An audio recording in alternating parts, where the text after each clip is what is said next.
പൂജാമുറിയിൽ ദൈവങ്ങളുടെ ചിത്രങ്ങൾക്ക് പിന്നിൽ അടുക്കി വെച്ചിരുന്നത് 10 കിലോ കഞ്ചാവ്. പൂജയും കാര്യങ്ങളുമൊക്കെയായി കഴിയവെയാണ് പോലീസ് റെയ്ഡിനെത്തിയത്. വീട്ടിലാകെ പരിശോധന നടത്തിയെങ്കിലും ഒന്നും കണ്ടെത്താനായില്ല. വീട്ടിൽ കഞ്ചാവ് ഉറപ്പായിട്ടുണ്ടെന്നുള്ള വിവരം ഒന്നുകൂടെ പരിശോധിക്കാൻ പോലീസിനെ പ്രേരിപ്പിച്ചു. തുടർന്നാണ് പൂജാമുറി പരിശോധിച്ച് കഞ്ചാവ് കണ്ടെത്തിയത്.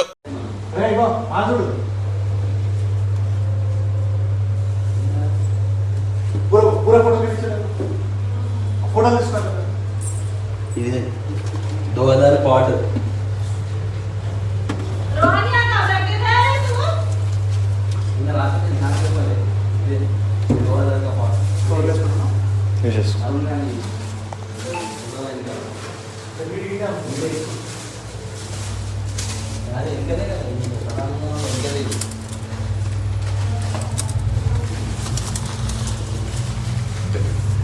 ഹൈദരാബാദ് ധൂൽപേട്ടിലാണ് സംഭവം. നഗരത്തിലെ പ്രധാന മയക്കുമരുന്ന് കച്ചവടക്കാരനായ രോഹൻ സിംഗ് ആണ് വീടിന്റെ പൂജാമുറിയിൽ കഞ്ചാവ് ഒളിപ്പിച്ചിരുന്നത്.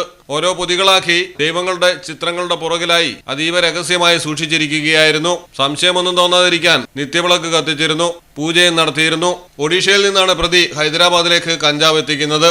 ഗച്ചിബൌളി, ധൂൽപേട്ട് ഉൾപ്പെടെ നഗരത്തിലെ വിവിധയിടങ്ങളിൽ കഞ്ചാവ് വിൽപ്പന നടത്തുന്നവരിൽ പ്രധാനിയാണ് പ്രതിയെന്ന് പോലീസ് കണ്ടെത്തിയിട്ടുണ്ട്. News desk Malayalam television.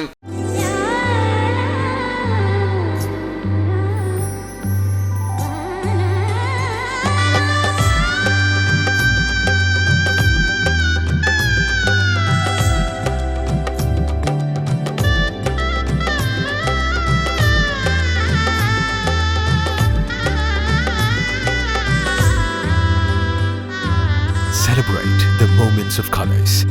KMT Silks, Perinthalmanna, Kottakkal.